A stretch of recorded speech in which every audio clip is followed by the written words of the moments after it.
अखिल ब्रह्मांड पर गौर करता हूँ तो ऐसे लगता है कि सारा ब्रह्मांड अद्भुत अद्भुत महातरंगों से भरा हुआ है।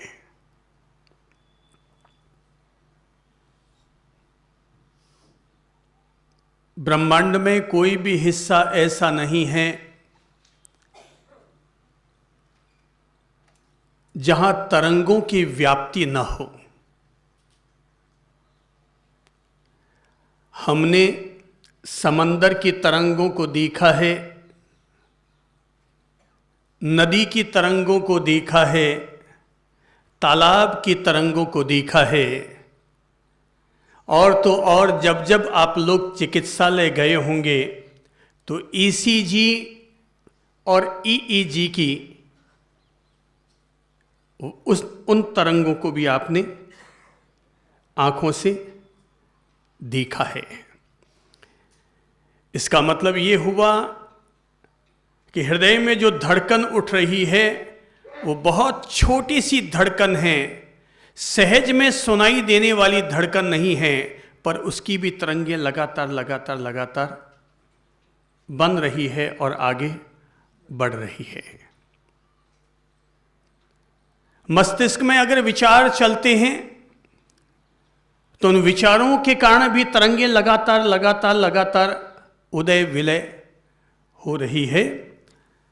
सांसों को अगर देखो तो सांसें भी लगातार उदय विलय हो रही है और सांसों के साथ हवाओं की तरंगें लगातार चल रही है। ये जो तरंगे हैं, ये तरंगे ही तो साबित करती हैं कि ब्रह्मांड जीवित है, व्यक्ति जीवित है। और जैसी ये तरंगे शांत और समाप्त हो जाती है, पत्थर की कोई तरंग नहीं होती, निर्जीव की कोई तरंग नहीं होती। जब तक हम सजीव रहते हैं तब तक ये तरंगे पैदा होती हैं। तो अगर कभी आपने गौर किया हो कि ईसीजी की मशीन या दिमाग के लिए जो मशीन होती है वो तरंगे चल रही है, हार्ट पर लगी हुई तरंगे चल रही है, और चलते चलते अगर वो थोड़ी सी भी आंखी बांकी होती है और डॉक्टर घबराता है कि कहीं मामला गड़बड़ हो रहा है। और जैसे वो तरंगे अंतिम समय में कैसे चलती है, जरा एक हाथ ऊपर उठा के देखो कि जब सहज होती है तो तरंगे कैसे चलती है, ऊपर नीचे ऊपर नीचे ऊपर नीचे। और एक सेकंड में 30 तरंगे पैदा हो जाती है। और जब बॉडी में कोई गड़बड़ होती है, हार्ट में कोई गड़बड़ होती है, तो अब वो तरंगे कैसे चलनी शुरू होती है।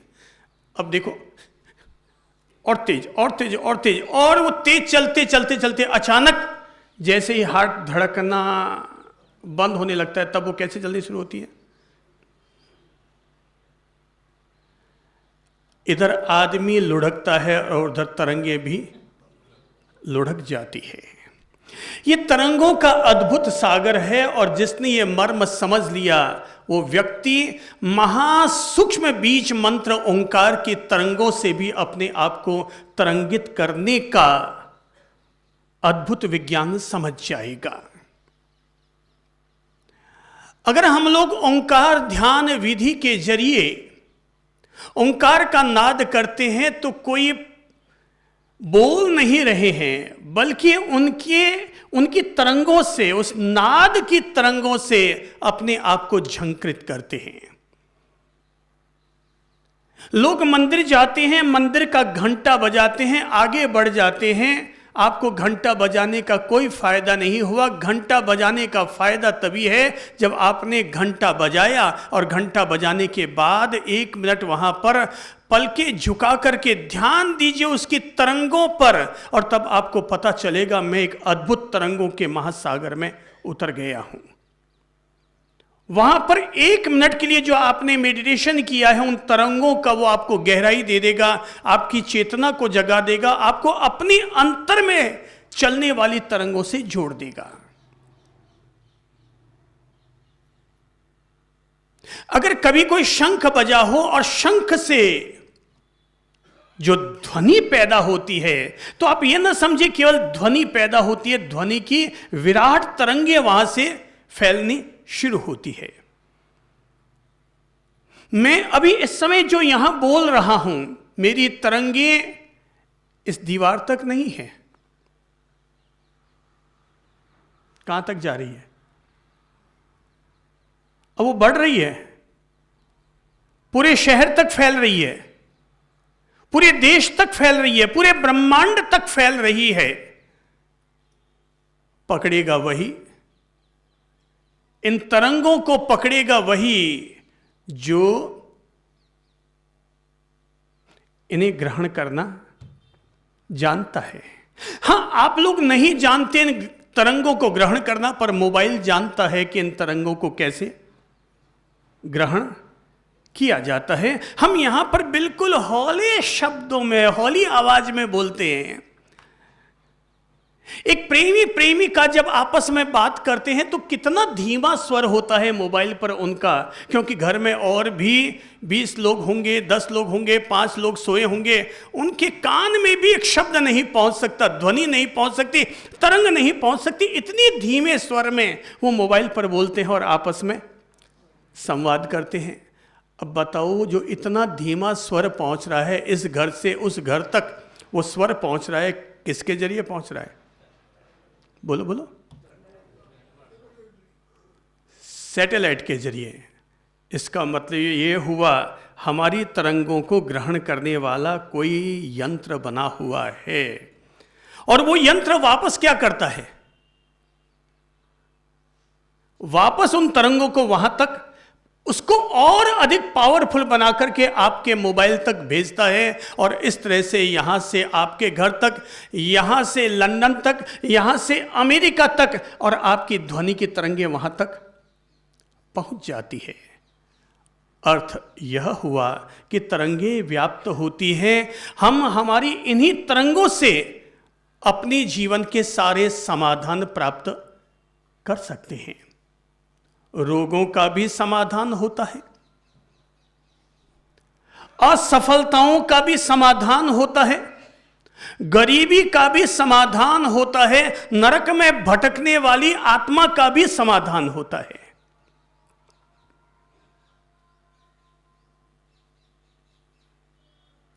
सच्चाई तो यह है कि ओम अपने आप में एक थेरेपी है।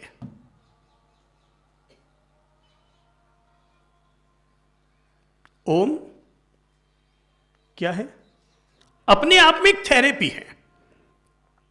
जैसे क्लैपिंग अपने आप में एक थेरेपी है, जैसे रबिंग अपने आप में एक थेरेपी है, जैसे लाफिंग अपने आप में एक थेरेपी है, जैसे एक्यूप्रेशर अपने आप में एक थेरेपी है, वैसे ही ओम भी अपने आप में एक थेरेपी है। आपको लगता है कि आपके घर में वास्तु दोष है, तो मैं कहूंगा कि तोड़ फोड़ मत कराओ, बल्कि हर सुबह अपने उस घर में, उस कक्ष में बैठ करके ओम का 21 बार नाद करो, आपके घर का वास्तु दोष अपने आप ठीक हो जाएगा।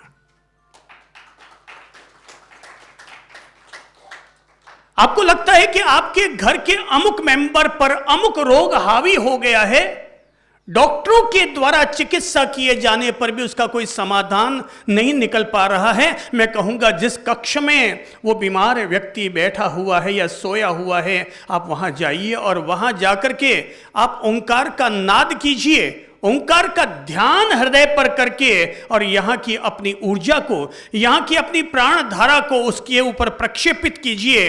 आपकी ये बहुत अद्भुत रेकी हो जाएगी और अपने आप उसका समाधान निकलना शुरू होगा।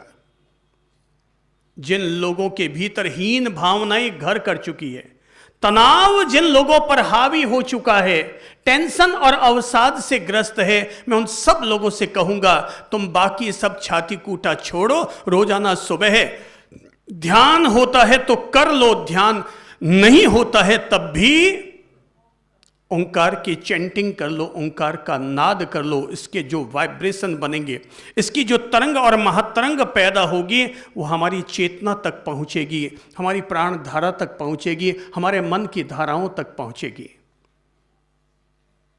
क्या दुनिया में ऐसा कोई रास्ता आया है कि जिस रास्ते पर चलकर के आदमी ने अपने क्रोध को जीता हो, अपने विकारों का शमन किया हो, अपने रोगों का नाश किया हो, दुनिया में ना ऐसी कोई दवा बनी है, ना ऐसी कोई समग्र थेरेपी बनी है, पर जिन जिन लोगों को लगता है अभी भी उन पर विकारों की मारक क्षमता बनी हुई है, वे हर रोज सुबह ओंकार का नाद करे और अपने मन की तरंगों को उस नाद की तरंगों के साथ एकाकार होने दे। मेरा दावा है व्यक्ति की नकारात्मक ऊर्जा क्षय होगी और सकारात्मक ऊर्जा बढ़ने लगेगी। व्यक्ति की चेतना को चार्ज करने के लिए बिल्कुल सीधा सरल तरीका है, बैठे और ओंकार पर ध्यान देते हुए ओंकार का नाद किया, उसकी तरंगों के साथ अपने आप को जोड़ते चले जाओ। ज्यों ज्यों हम उसके प्रति सजग होंगे, हमें उसकी हर तरंग प्रतिदिन हर नाद के साथ अनुभव होगी। यह अद्भुत है। ओम अद्भुत है। ओम का संगीत अद्भुत है, ओम का आनंद अद्भुत है, ओम का तेज अद्भुत है। इसीलिए ओम को योग बीज कहते हैं, ओम को शांति बीज कहते हैं। जब भी कोई बात को समाप्त करना होता है तो कहते हैं ओम शांति, क्योंकि ओम शांति बीज है। कोई स्वर्गवास हो जाए व्यक्ति तब भी कहते हैं ओम शांति, अर्थात अब इससे आगे कुछ करने के लिए नहीं बचा। ओम शांति अर्थात परमात्मा में ये चेतना विलीन हो, ईश्वर इसे अपने श्री चरणों में जगह दे। ओम शांति। तो मैं कह रहा हूं कि ओम अपने आप में अद्भुत है, इसका संगीत अद्भुत है, ये काव्य अद्भुत है। कहा तो ऐसा जाता है कि चारों वेद इस ओम से निकले हैं, पुराणों का विस्तार इस ओम से हुआ है। मैं बहुत अधिक तो इसके बारे में अगर इतना विस्तार से न भी जान रहा हूं, तब भी जितना पढ़ा और सुना है उसके आधार पर कहता हूं कि वेद पुराण इन सब का विस्तार ओम से हुआ है। स्वयं महावीर ने ओम कहा है, ओम का विस्तार किया है, और उन्होंने ओम कोई किताब पढ़कर के नहीं कहा, बल्कि अपनी साधना की आंतरिक गहराइयों में से जो दिव्य स्वर उनके भीतर से उमड़ कर आया, उसका नाम ओम बना।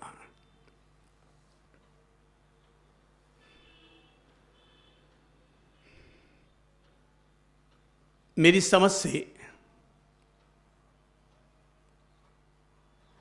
जब दुनिया में कोई धर्म पैदा हुए होंगे, हालांकि बहुत सारे धर्म मानते हैं कि ओम उनका धर्म मंत्र है, पर मुझे लगता है कि ओम जब जन्मा था तब तक धर्म पैदा भी नहीं हुए थे। सभी धर्मों का जन्म बाद में हुआ और ओम सबका पितामह, ओम सबका पितामह बना और वो सबसे पहले पैदा हो गया।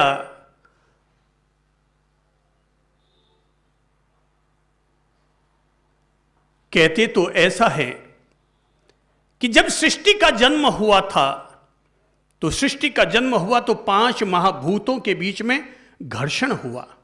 क्या हुआ? 5 महाभूत कौन से? पृथ्वी, जल, अग्नि, वायु और आकाश। अपने शरीर पर ही देख लो ना, तो पता चल जाएगा कि 5 तत्व हमारे स्वयं के शरीर में व्याप्त है। हमारे शरीर का निचला हिस्सा ये पृथ्वी तत्व का पोषक है, उसके बाद नीचे जल है, उसके ऊपर अग्नि है, उसके ऊपर वायु है और उसके ऊपर आकाश है।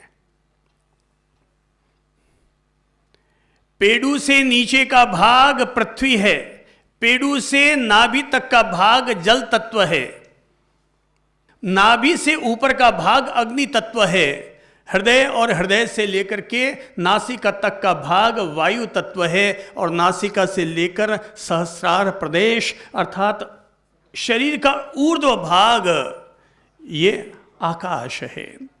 तो कहते हैं कि जब 5 महाभूतों का 5 तत्वों का जन्म हुआ था तो ये 5 तत्वों के बीच में हुआ था घर्षण। तो उस घर्षण से कहते हैं 2 चीजें पैदा हुई।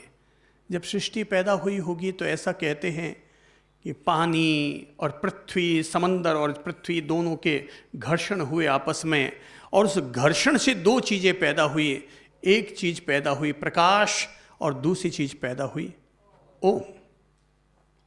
क्योंकि जब घर्षण हुआ तो 2 चीजें पैदा होती है, एक तो टकराए तो आग निकल करके आई तो प्रकाश आया, और दूसरा जब टकराए तो ध्वनि हुई और उस महाध्वनि का नाम था ओम। जब 5 महाभूत टकराए तो वहां से ओम का जन्म हुआ। मैंने ये सब देखा नहीं है वो घर्षण, पर अपने भीतर घर्षण करके जरूर जाना है कि जब भी हम लोग अपने भीतर अंतर मंथन करते हैं तो उस घर्षण से हमारे भीतर प्रकाश का भी उदय होता है और ओंकार की परम ध्वनि का भी उदय होता है। मेरी समझ से ओम को किसी भी धर्म विशेष का मानना सही नहीं है। ये कहूँगा कि ये सभी धर्मों का है और सभी धर्मों ने किसी न किसी रूप में अपने आप को ओम के साथ जोड़ा है। आपको ये तो पता होगा कि दुनिया में जितने भी मंत्र हैं उन सभी मंत्रों से पहले एक बीज मंत्र लगता है और वो मंत्र है ओम। अगर आप नवकार मंत्र बोलते हैं, आप नमो अरिहंताणम के साथ अगर ओम जोड़ देते हैं, ओम नमो अरिहंताणम, उस मंत्र की ताकत और 10 गुनी बढ़ जाएगी। अगर आप बोलते हैं नमो सिद्धाणम, पर अगर हम नमो सिद्धाणम से पहले अगर हम ओम लगा देते हैं तो नमो सिद्धाणम की ताकत, ओम नमो सिद्धाणम कहकर के उसकी ताकत और 10 गुना बढ़ जाएगी।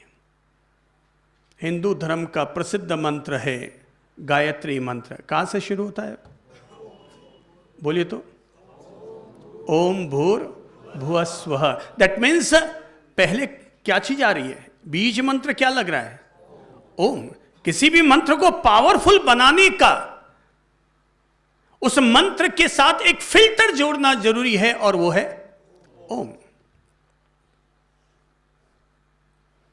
एक और बहुत प्रसिद्ध मंत्र है जिसके लिए कहा जाता है कि अगर कोई व्यक्ति पर काल सर्प योग आ गया है, मृत्यु योग आ गया, तो मृत्यु योग भी टल सकता है, और उस मंत्र का नाम है महामृत्युंजय मंत्र। शुरुआत कहां से है? क्या है?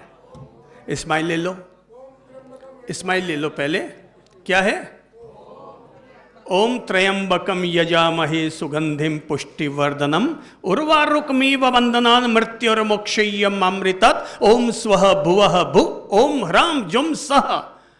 शुरुआत कहां से हो रही है? ओम से। इसकी व्यापकता है। भारत में तो ये सब धर्मों में समाया हुआ है। बौद्ध धर्म था तो ओम मणि पद में हुम, तो हिमालय की कंदराओं में बैठ करके लोग जो सारी सर्दी को भगाया करते थे, बर्फ में भी अग्नि अपने भीतर पैदा कर लेते थे, वो मंत्र था ओम मणि पद में हुम। इसको वो इतनी तीव्र गति के साथ करते थे, जब इसको तीव्र गति के साथ करते हैं तो ऊर्जा का वेग 100 गुना ज्यादा बढ़ जाता है। ओम मणि पद में हुम, ओम मणि पद में हुम। ऐसी झंकार लगती है कि पूरी बॉडी ऊर्जा से भर जाती है। मुझे ओम से प्रेम है। विविध धर्मों पर जब गौर किया तो एक चीज पाई कि हो सकता है हर धर्म का मंत्र अलग अलग हो, पर हर मंत्र से पहले एक बीज मंत्र जरूर लगा हुआ है और वो है ओम।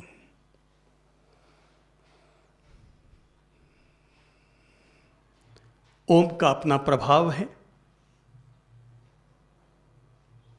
ओम का अनुष्ठान करने की अपनी विधि है। गुरु से अगर ओंकार सुनने को मिल जाए तो वो ओंकार हमारे लिए गुरु मंत्र बन जाता है।